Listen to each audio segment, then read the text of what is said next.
Hey, Mr. Weimer here from Mr. Weimer's History. Today we're going to talk about the election of 1912, one of the most important elections in all of American history. This is 6.5, the election of 1912. Objective, you guys be able to analyze the election of 1912 and describe its importance in American history. Well, election of 1912, as you can see by the pictures here, was between the Democrat Wilson, the Republicans Roosevelt, and Taft. We have a three-way race going on. Roosevelt's going to challenge Taft. There's a couple videos you can check out there. And so, the struggle for control of the Republican Party really reaches its climax in the 1912 election, this national convention, where the conservatives rallied behind Taft, the old guard versus the new guard we talked about last time. The hardline conservatives versus the progressive Republicans. Kind of the same thing going on today with the party. We got your hardline conservatives versus the Tea Partiers, which are an offshoot of the Republican Party. So, just a little bit of history, how it goes in cycles, and this type of stuff's still going on today, very prevalent in the 2012 election, and the next one as well in 2016. Struggle for control of the party. Many disliked Roosevelt. He was radical, he was very trust-busting, conservation, getting rid of trust, helping the people out, and he has this radical ideas, and plus he's running for third term. People are like, whoa, wait a minute, George Washington, two-term president. You should only be 2 terms. That's before his cousin FDR breaks the rule and gets 4 presidencies, and then they have to change the rule because of him. So they're like third term. I don't think so. So progressive Republicans, they're going to support Roosevelt. They're all in with Roosevelt. All right, so Taft, he had the advantages of controlling the party machine. So who's going to get the nomination for the Republican Party? Yeah, you guessed it. They're going to get Taft. And Roosevelt's like, that's outrageous. All right, I demand a recount. I demand, change. And he said, Taft stole the nomination. I deserve to be the president. I deserve to be the Republican nomination. And what does he go do? He goes and makes his own party called the Progressive Party, and also AKA the Bull Moose Party. I'm as strong as a bull moose, he would say. Right? They're motivated by social consciousness, social brotherhood. Right? The platform for the Progressive Party was the more direct primaries, more people power, conservationism, square deal, Teddy Roosevelt square deal, women's suffrage, labor reforms, and an inheritance tax. I mean, really, it's just the people's party here. This progressive movement is all about the people having more power, more say. Which, for the longest time, business ran government. Government told people what to do. With the progressive era, people are getting more say and more. There's more advantages for the American people, which is a good thing. So the Progressive Party really helps out the American public. And so Teddy Roosevelt, the most progressive president, the first progressive president, really considered the first modern president in a lot of ways, he's going to run on the Progressive Party. Still a Republican, mind you, but he's going to create his own party. An offshoot of the Republican Party. So the Republicans still like him, still think of him as a Republican, which will really hurt Taft's chances. So the party is going to nominate Theodore Roosevelt, of course. I feel as strong as a bull moose, hence the name Bull Moose Party.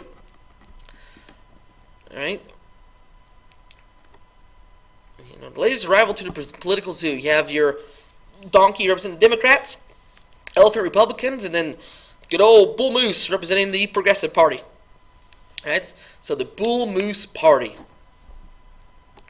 So of course, what this does is splits the Republican Party in two, which guarantees a win for the Democrats in the 1912 election, because Republicans could not get along.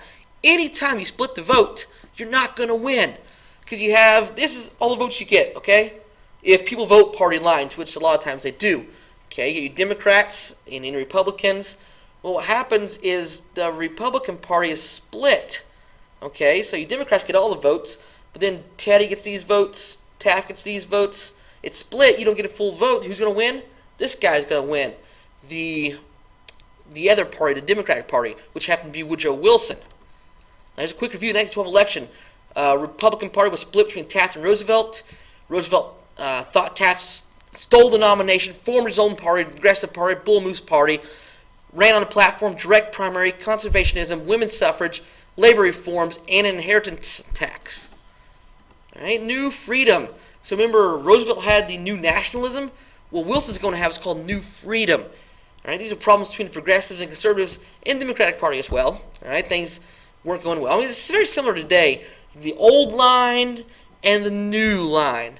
I mean, it's going on today in Washington as we speak between the hardline conservatives and the Tea Partiers, the progressive Democrats and the old Democrats, more liberal, more conservative. It still goes on a lot today. 1912 election is really going on a lot. Then we had Eugene V. Debs, socialism, making the third party, or in this case, fourth party, very prevalent. So Woodrow Wilson's going to receive the nomination for Democrats here. There's old Woody Wilson there. Now the real battle took place between Roosevelt and Wilson because they were too much popular. People did not like Taft. Remember, they loved Teddy, and they thought Taft sold Teddy square deal down the river. And so people wanted change because Teddy's a man of the people. So really it was between Roosevelt's new nationalism versus Wilson's new freedom. Right? Comparing new nationalism and new freedom. Well, new nationalism, right, Roosevelt's stance, supported progressivism, said to big business, it's a fact of life. If you're bad, we're going to bust you up. All right? But if you're good, you can be. Right? He proposed regulations to keep it under control, though. Wilson's he supported progressivism. He views monopolies as evil. All big corporations' trusts are evil. You need to get rid of them. He said that the antithesis of free competition, get rid of monopolies, let's bust up trust even more. So he's very progressive in his ways. And Roosevelt's corporations can be good and healthy. Wilson's bad. Regulations are bad. Monopolies are bad. So, greatest story right here. Now this is really, puts another notch on Roosevelt's man card right here. He's speaking in Milwaukee. This guy shoots Roosevelt in the chest. And lucky for Roosevelt, he hits his speech, was massive speech. Hits it, slows the bullet down. So he kind of was taken aback. He's like, I'm as strong as a bull moose. And he continues to talk and gives his entire speech before he accepts medical care. And now it kind of hurt him later on because he did have health problems as a result of that bullet. But it just really showed, this guy's a man. He's the man's man, the people's president. He gets shot and still talks his entire speech before going to ambulance. This guy is tough as bones. There's other stories of him wrestling dignitaries from Sweden in the White House, just doing all kinds of crazy, awesome stuff. As strong as a bull moose. Right? And so with that, him being shot, it really hurt his chances of winning. People thought he was weak. Well, I don't know if they had anything weak that, but the bullet would weaken him, and he would not survive for the remainder of his presidency. So Wilson's going to gain more votes because of this. And so even though Wilson had fewer popular votes than Taft or Roosevelt, so if they just would have decided on either Taft or either Roosevelt, Wilson would never become president. It would have been Taft or Roosevelt. But they were split. They couldn't decide. And so Wilson's going to become the next president of the United States. And you see, Wilson carried 40 out of the 48 states for Democrats. Because Republicans, they're split. They are split. Like Spock right here, they're split. And the Democrats gain it all. Now here's the election. As you see, really Democrat Wilson just wiped the board clean here. Roosevelt got a few states. Taft got a couple states.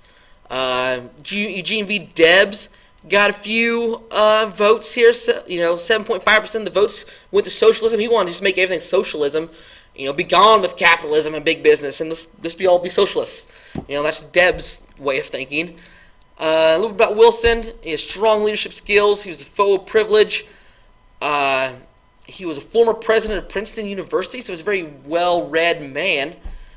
Let's review here. 1912 election, Republican Party was split between Taft and Roosevelt. Roosevelt thought that Taft stole the nomination, so he formed his own party, strong as a bull moose. Right? Platform ran on more direct primary, conservationism, women's suffrage, labor reforms, and inheritance tax. Republicans were split, which allowed Woodrow Wilson to become the president. Really a race between Roosevelt and Wilson. Roosevelt gets shot in the chest, survives, still, makes a speech. Like I said, one up on his man card right there. So that is just awesome. And new freedom versus new nationalism was the big race in the 1912 election. Conservatism versus progressivism really came to the forefront here. And Wilson's going to come out because the Republican Party was split. All right, there's my sources. Until next time, it's Wiedemer here. Study history.